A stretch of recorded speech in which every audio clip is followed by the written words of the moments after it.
Stay out of our internal affairs. That's the reaction from China's foreign ministry after Australia said it was actively considering offering safe haven to Hong Kong residents.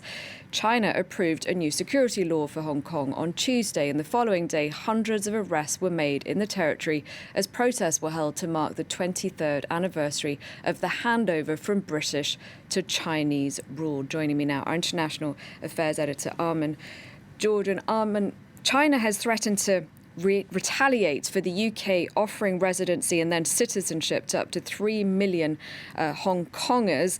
This touches on the political hot potato that is immigration in the UK. Yeah, we don't know exactly what this Chinese retaliation is going to be at the moment because the Foreign Ministry hasn't given many details about this. But it's true that in the UK there seems to be a political consensus about these measures to help Hong Kongers. You've got both the left and the right of the Conservative Party in the UK, which appear to be united, even though usually the left wing of the Conservative Party is more liberal on matters of immigration and the right wing is more strict.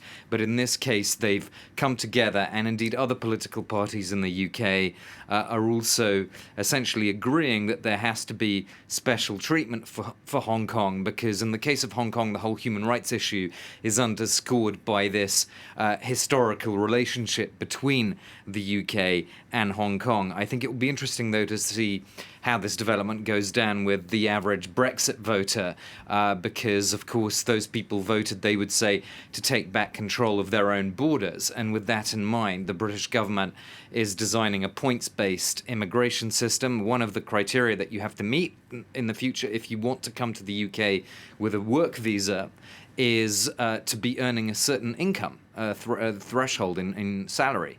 And Hong Kongers will be exempt from that. So we'll have to see how this goes down in Brexit voting heartlands. I suppose it's going to depend on how many Hong Kongers actually decide to take up this offer in the end. And is China under much pressure because of this new law in the rest of the world? Well, China has support in the United Nations as well as opposition. There are some countries like Venezuela and Cuba which see the international response to China's security law as Western interference in Chinese affairs, as a kind of vain Western fight back against waning Western influence in the world, as they would see it. But of course, there are plenty of other countries that have come forward in the UN to say that China must reconsider this law, but of course they're shying away from an open conflict with such an important trading partner that China is, and that's the situation that the European Union currently finds itself in. In terms of actual measures to watch, so countries that are taking measures rather than just saying things, we've mentioned the UK already. I think you mentioned Australia in your introduction.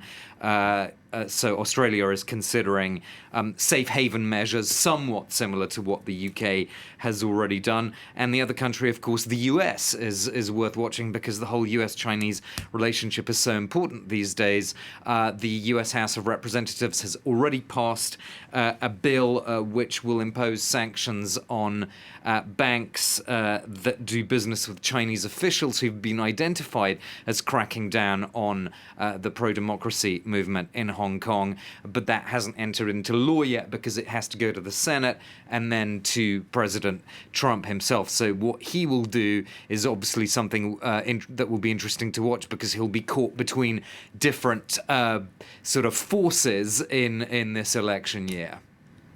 All right, thank you very much, Armen. Deforestation